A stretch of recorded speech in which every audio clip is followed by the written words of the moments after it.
MBBS in just 16 lakhs. Kyrgyzstan, Central America, Russia, Georgia. Orbit Global Education.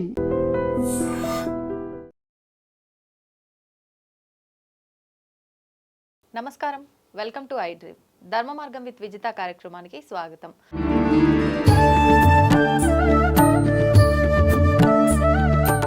ప్రస్తుతం మనతో పాటు ఉన్నారు విశ్వ నియమాల ప్రచారకురాలు, ప్రముఖ ఆధ్యాత్మికవేత్త డాక్టర్ లక్కరాజు నిర్మలమ్మ గారు. ఇప్పుడు అమ్మతో మాట్లాడదాం. నమస్తే అమ్మా. అమ్మ, కృష్ణాష్టమి రాబోతోంది. ఆ రోజున ఇంట్లో అంటే ఆలయానికి వెళ్ళలేని వారు ఇంట్లో ఎటువంటి విధానాన్ని ఆచరించవచ్చో వివరించండి. అంటే ఖచ్చితంగా కృష్ణాష్టమి చేయాలంటాం. చేయాలి కదా మరి. చిన్ని కన్నయ్య ఆయన దేవుడిగా భావించాం, మన ఇంట్లో పిల్లాడిగా భావిస్తుంటాం కదా. ఎస్, కృష్ణాష్టమి నాకు ఇష్టమైన పండుగ. సూపర్ అంటే సూపర్. మేమేం చేసేవాళ్ళని తెలిసిన, పూర్వము కృష్ణుడిని ఉయ్యాల, పెద్ద ఉయ్యాల వేసేసి పట్టు అంతా పరిచి కృష్ణుడిని పెట్టి ఉయ్యాలలు ఊపి పాటలు పాడి అందరిని. ఇప్పుడు మా పెళ్ళైన తర్వాత కూడా, ఇక్కడ తార్నాకకు వచ్చిన తర్వాత కూడా గత 30-40 ఏళ్ల నుంచి కృష్ణాష్టమి వేడుక అద్భుతంగా చేస్తాను. ఇంట్లోనామా? ఇంట్లోనే, మా ఇంట్లో చేస్తాం. కాలనీలో, పార్కులో కూడా చెట్లకు ఉయ్యాలేసి మైకులు పెట్టుకొని పాటలు పాడి 15 నిమిషాల పాట ఉంది. కస్తూరి రంగరంగా కావేటి రంగరంగా శ్రీరంగరంగరంగా ఆదివారము పూటను శ్రావణ మాసమున జన్మించెను, తలతోను జననమైతే తనకు బహుమోసమ్ము వచ్చుననుచు ఎదురు కాళ్లను బుట్టెను, 7 దాతుల తాజంపెను. అలాగ పెద్ద పాట, 15-20 నిమిషాల పాట. మా అమ్మమ్మ పాడేది, మా అమ్మ పాడేది, నేను పాడాను. తర్వాత మా తరం వాళ్ళందరికీ చెప్పారు. ఇది వినాలి లేదంటే పాడాలమ్మా ఆ రోజున ఖచ్చితంగా? మా పాట పాడుకుంటూ ఉయ్యాలో వేసడం, లేదంటే త్యాగరాజ కనసభలో ఇంకో చోట పిల్లలందరికీ కృష్ణుడి వేషాలు వేసడం, రాధికల వేషాలు, గోపికల వేషాలు వేసడం, కృష్ణుడి వేషాలు వేసడం చేయించాం చాలా ఏళ్ళు. మళ్ళీ ఇక్కడ కాలనీలో మా ఇంట్లో కూడా 2 రోజులు చేస్తారు. వైష్ణవ సాంప్రదాయం ఒకటి, వైదిక సాంప్రదాయం ఒకటి, 2 చేస్తారు. అంటే శ్రీ వైష్ణవులు ఏం చేస్తారంటే ఆ నక్షత్రం రోజు మాత్రమే చేస్తారు. మిగతా వాళ్ళమందరం మనం ఏదైనా పర్వాలేదు చేస్తుంటాం. కృష్ణాష్టమి, కృష్ణ అష్టమి రోజు మనం చేసేస్తాం. అష్టమి రోజు ఆ నక్షత్రం వస్తేనే చేస్తారు శ్రీ వైష్ణవ. హరే రామ హరే కృష్ణ వాళ్ళంతా ఆ నక్షత్రం ఉండాలి కంపల్సరీ. వాళ్ళు ఉంటేనే నక్షత్రం రోజే చేస్తారనమాట. అయితే ఏంటి, ఇప్పుడు మేము చాలా 45 ఏళ్ల నుంచి చేసేది ఏంటో తెలుసా? అబ్బో, నేను కూడా అమ్మవారు వేషం, గాగ్రా వేసేసుకొని, ఓణి వేసేసుకొని చక్కగా మంచిగా అమ్మవారు ఎవరిలా రెడీ అవుతున్నారు. యశోద అంటారు, లావ్ పర్సనాలిటీ కాబట్టి అందమైన అమ్మాయి అదరు కదా నన్ను. చిన్నపిల్లలంతా ఏమైపోవాలి, చిన్నపిల్లలందరికీ కృష్ణుడి వేషం వేస్తాం. అందమైన అమ్మాయిలను గోపికల వేషం వేస్తాం. బాబ్డ్ హెయిర్ ఉన్న వాళ్లకు కృష్ణుడి వేషం వేస్తాం. వేసి నెమలి పించాలు పెట్టేసి అందరం, ఏ వయసులో ఉన్న వాళ్ళంతా కంపల్సరీ డ్రెస్, ఫ్యాన్సీ డ్రెస్తో రావాల్సిందే. అంటే వాళ్ళు ఏదో ఒక రకంగా కృష్ణుడి వేషమన్నా వేసుకోవచ్చు, గోపిక వేషమైనా వేసుకో, తల్లుల వేషమన్నా వేసుకోవచ్చు. అందరం ఉయ్యాలో, చిన్న పిల్లల కృష్ణుడిని పడుకోబెట్టి మంచిగా ఉయ్యాలో లూపిస్తాం. అందులో మా అందరి డ్రెస్సులో ఎవరైతే యాక్టివ్గా, ఎవరైతే అందంగా డెకరేషన్ వేస్తారో వాళ్ళకి ఫస్ట్, సెకండ్, థర్డ్ ప్రైజ్. తెలిసి ప్రతిసారి మీరే కొట్టేస్తున్నారు ప్రైజ్. లేదు, అమ్మాయిలు చాలా చక్కగా తయారై వస్తారు, పోటీలు పడి తయారై వచ్చేస్తారు. ఒక్కొక్క రకంగా తయారు. ఆ రోజు ఇక్కడ నుంచి కింది గుమ్మం దాకా బాధాలను వేస్తాము. కృష్ణుడు మన ఇంట్లోకి వచ్చాడు, అలా నేను చేసుకుంటూ ఎందుకింత ఇష్టంగా చేస్తాను, చాలా ఇష్టమేమో అనుకున్నాను. అదే నక్షత్రం రోజు నాకు మనమడు పుట్టాడు నాన్న. 2 years క్రితము వాడు మనమడు పుడితే, చిన్న పాపకి మనమడు పుట్టాడు. సేమ్ నక్షత్రంలో ఆ రోజు మా ఇంట్లో ఉయ్యాలలు కూడా ఊపినప్పుడు కూడా నాకు ఎవరు చెప్పలేదు మా అమ్మాయికి పెయిన్స్ వస్తున్నాయని. అంటే వాళ్ళ ఇంట్లో డెలివరీ చేసుకున్నారు, అత్తగారింట్లో. అయితే హైటెక్ సిటీలో చేసుకున్నారు. తార్నాకర్ నువ్వు రానివ్వలేదు, నేను బాధపడతానని. నాకు అమ్మాయి బాధపడుతుంటే, పెయిన్స్ వస్తుంటే నేను ఏడుస్తానని నన్ను తీసుకెళ్ళలే. ఎంత ఆలోచించింది అని నన్ను ఇంట్లో కూర్చుని పెట్టేసి, నన్ను ఇంట్లో ఉంచి, అక్కడ అన్నీ బాధపడుతున్నారంట, పెయిన్స్ వస్తున్నాయట, ఉమ్మినీరంతా పోయిందట. మేము ఇక్కడ ఉయ్యాలూపి మంచిగా ఆడుతూ పాడుతూ డ్యాన్స్ చేస్తున్నాము. అన్ని పులిహోరలన్నీ 9 రకాలైన పులిహోరలు చేస్తాను. చేసి అందరికీ పులిహోరలు పెట్టేస్తాను. దద్దోజనము, పులిహోర, స్వీట్లు అన్నీ పెట్టి పంచుకొని అందరం సాయంకాలం అవన్నీ తినేసి వెళ్ళిపోతారు. కానీ మనముడు సేమ్ నక్షత్రం రోజు మరునాడు ఆ రాత్రి టైంలో పుట్టాడు. సేమ్ నక్షత్రంలో. అనుకున్న, కృష్ణ నువ్వు మా ఇంట్లో పుట్టావు నాన్న, ఇన్నేళ్ళు నేను ఎంతో ప్రేమగా చేశాను, అలాగా మనం ఏం చేసినా విశ్వం మళ్ళీ మనకు రిటర్న్ ఇస్తుందని నా అనుభవంగా చెప్తున్నాను. అయితే ఏంటంటే ఆ రోజు ఒక ప్రత్యేకత ఉంది. ఏదైనా భార్యాభర్తలకు భార్య ఉంటుంది, నేను మా ఆయనకు చేసిన, నా పిల్లలకు చేసిన అంటుంది కదా. ఎప్పుడైతే ఆ పదము నీవు ఉపయోగిస్తావో అందులో ఉండే పాపం నీకు అంటుకుంటుంది. మనం చేసే పనిలో పుణ్యము పాపము రెండూ ఉంటాయి. ఈ కృష్ణుడు నాకు ఇచ్చిన బాధ్యతలు చేస్తున్నాను అనుకొని చేస్తే ఆ పాపం నీకు అంటుకోదు. ఏ ముసలోళ్ళకు సేవ చేసినా, ఒక గుడి కడతాడు ఒక ఆయన, నేనే గుడి కట్టానని 100 మందికి 1000 మందికి 1,00,000 మంది చెప్పుకుంటాడు. ఆ గుడి కట్టేటప్పుడు పుణ్యము పాపము రెండూ ఉంటాయి ప్రతి దాంట్లో. కాబట్టి ఆ పాపం అంతా వీళ్ళకి వస్తుంది. గుడి ట్రస్టీ మెంబర్స్ ఎవరైతే ఉన్నారో నేను గుడి కట్టాను అన్న వాళ్ళకి వస్తుంది. అలా అనకూడదు, ఎప్పుడైనా అనకూడదు. అదే భగవద్గీతలో మనకు చెప్పింది, కృష్ణార్పణం అనాలి. మనం వండేటప్పుడు కూడా, అన్నం వండేటప్పుడు కూడా ఏవో బ్యాడ్గా థింక్ చేస్తూ వీళ్ళకి నేను చేసి పెట్టాలని అన్నీ నేనే చేయాలి. ఎందుకంటే ఫిజికల్గా బలహీనులమైనప్పుడు థాట్ ఫీలింగ్ కూడా మనకు తెలియకుండా కూడా మనకు వచ్చేస్తుంది. అంటే దాంట్లో నెగిటివ్ ఫీలింగ్ కూడా వచ్చేస్తుంది. అప్పుడు దేవుడికి ఆరగింపు పెట్టి కృష్ణార్పణం తినమని అన్నారు. అందుకే ఆ దోషం తొలగిపోవడానికి. కాబట్టి మనం ఏం చేసినా ఈ భగవద్గీతలో కృష్ణార్పణం అని చేసినప్పుడు అది విశ్వం తీసేసుకొని పుణ్యం మాత్రమే నీకు వస్తుంది. చాలా గొప్ప సత్యం నాన్న అది. తర్వాత విశ్వ ప్రేమ మురళి వాయిస్తూ అందరినీ మైమరపించ చేశాడు. అంటే లా ఆఫ్ వైబ్రేషన్ ద్వారా అందరిలో ఒక లయ ఉంటుంది. ఆ లయలో ఏమవుతుందంటే నిత్య జీవితంలో మన చక్రాలన్నీ క్లోజ్ అయిపోయి ఉంటాయి. ఆయన ఎప్పుడైతే మురళిని వాయించాడో మనలో ప్రేమతత్వం ఉల్లుబికి వస్తుంది. అందుకే అందరూ కాంతలు ఆయన చుట్టూ పరిగెత్తుకుంటూ పోయారు. అన్ని 1000 మంది భార్యలు అని అంటారు. భార్యలు అని కాదు, అక్కడ ప్రేమించే వ్యక్తి చుట్టూ, మనం ప్రేమించినా మన చుట్టూ మనుషులు ఉంటారు నాన్న. అది ప్రేమకు సంబంధించినటువంటి అంశం. నువ్వు చిన్న పెద్ద వయసులో ఉన్నావా అని కాదు అక్కడ. కానీ మనకు చెప్పిన కథలు ఎలా ఉన్నాయంటే కన్నెపిల్లలు ఆయన చుట్టూ చేరారు అని. That is wrong.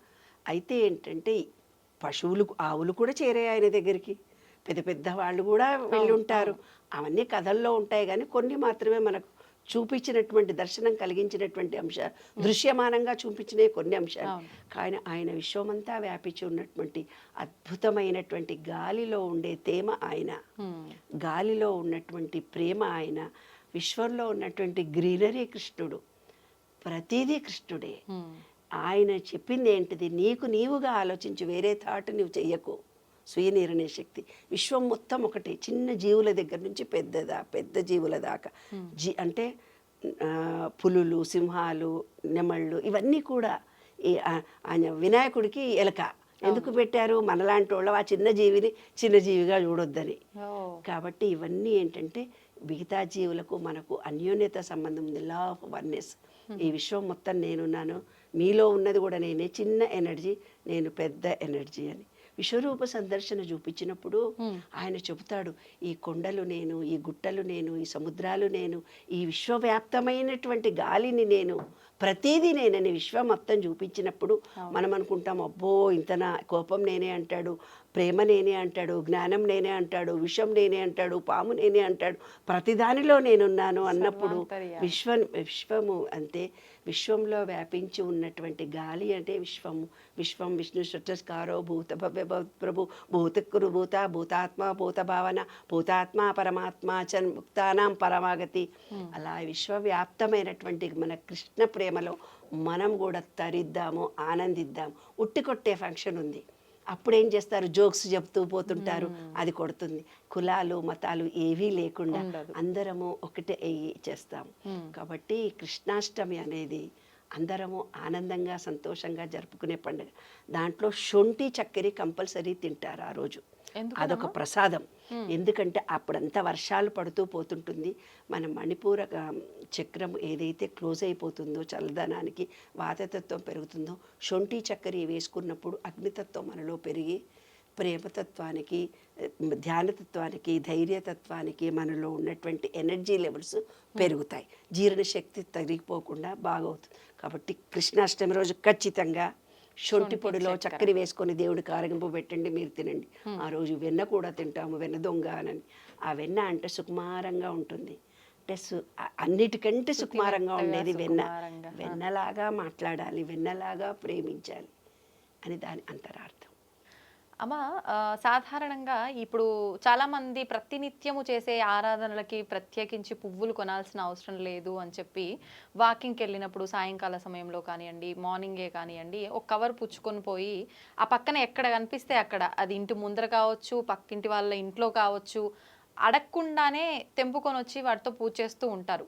అంటే ఒక రకంగా మనం ఆ వస్తువు ఎవరిదైతో వాళ్ళ పర్మిషన్ తీసుకోకుండా తీసుకుంటున్నాము అంటే అది ఖచ్చితంగా దొంగతనం చేసినట్టుగానే భావిస్తాము.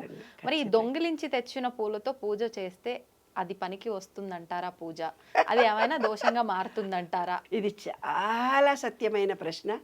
రోజు నిత్య జీవితంలో మనం చూస్తున్నటువంటిది.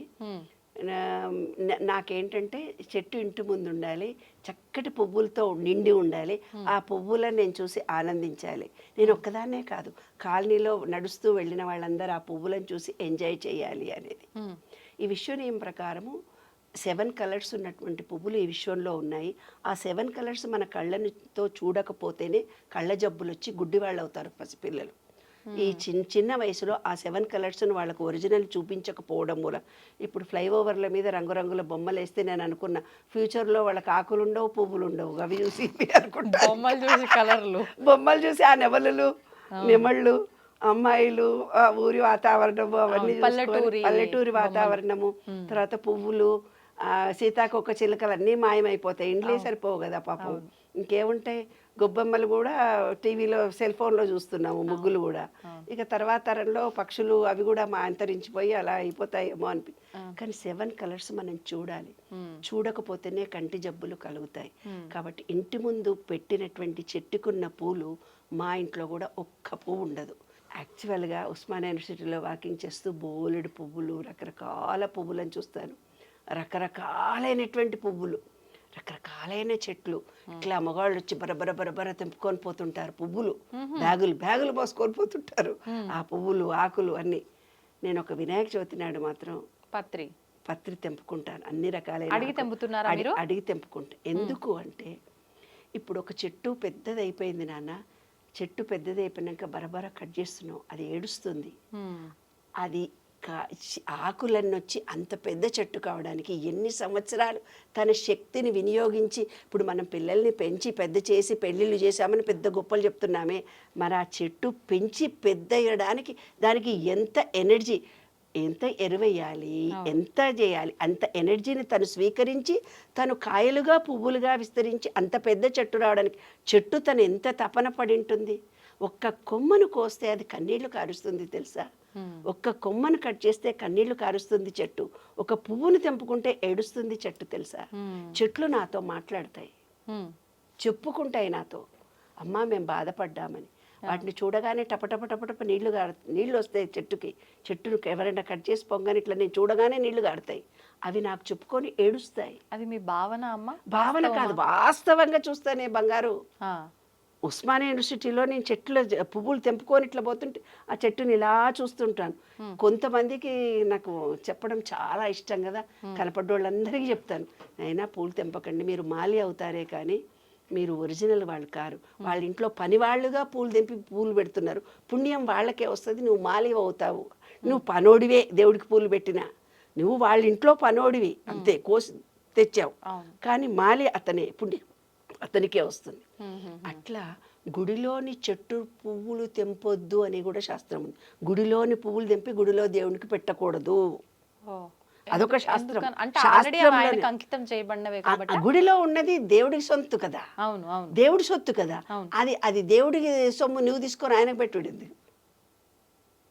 మీ ఇంట్లో అన్నం తీసుకొని పోయి అకాల దేవుడికి ఆరోగ్యం పెట్టుకున్నట్టు నువ్వు కష్టపడి వంట చేస్తే.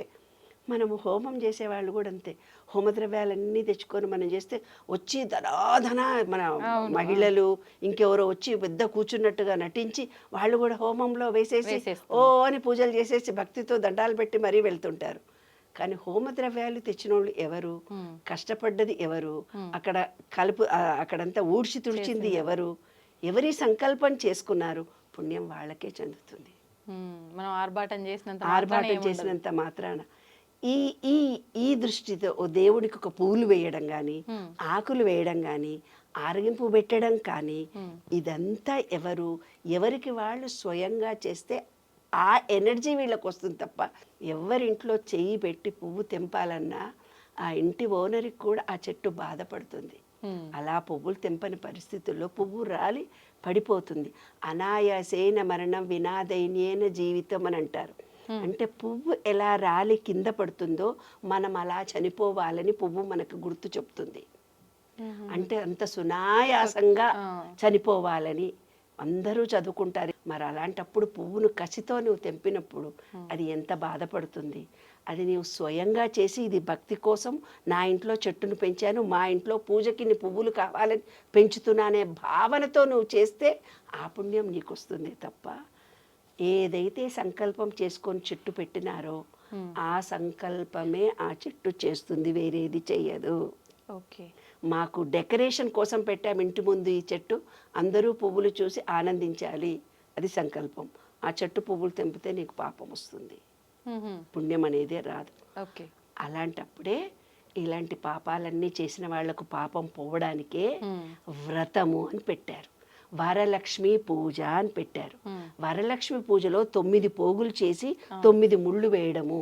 అంటే మనకు తెలిసి తెలియక రోడ్డు మీద పోతుంటే ఎన్నో జీవులను చంపుతాము, తెలిసి తెలియక ఒకళ్ళని ఎన్నో మాటలు అంటుంటాము, తెలిసి తెలియక ఇలా డబ్బులు పెడితే 10 రూపాయలు వస్తే పువ్వులు ఖర్చు అవుతుందని, ఫ్రీగా వస్తుందని, ఫ్రీగా వస్తున్న పూలు దేవుడి మీద వేస్తాము. నీవు ఖర్చు పెట్టిందే నీకు పుణ్యం వస్తుంది, వేరే వాళ్ళ దగ్గర నుంచి పెట్టింది నీకు పుణ్యము రాదు. సత్యం ఇదే. ఇప్పుడు ఒకవేళ ఆ పోగులతో చేసి 9 ముళ్ళు వేస్తే ఇలాంటి అదృఢ కర్మ మనం రోజు నిత్య జీవితంలో చేసే పాపాలన్నీ పోయేటందుకే 9 తోరాల పూరణాన్ని 9 ముళ్ళు వేసి చేతికి కట్టుకుంటాం. అది మనం అదృఢ కర్మ. ఇవన్నీ అదృఢ కర్మలు, ఇవన్నీ పాపాలే. ఈ పాపాలన్నీ పోయేటందుకే తోరం కట్టుకొని వరలక్ష్మి పూజ చేస్తాం. చిన్న చిన్న పాపాలు ప్రతి సంవత్సరం, ఈ ఇయర్ నుంచి ఈ ఇయర్ వరకు ఇంత పాపం చేసామమ్మా తొలగిపోవాలి.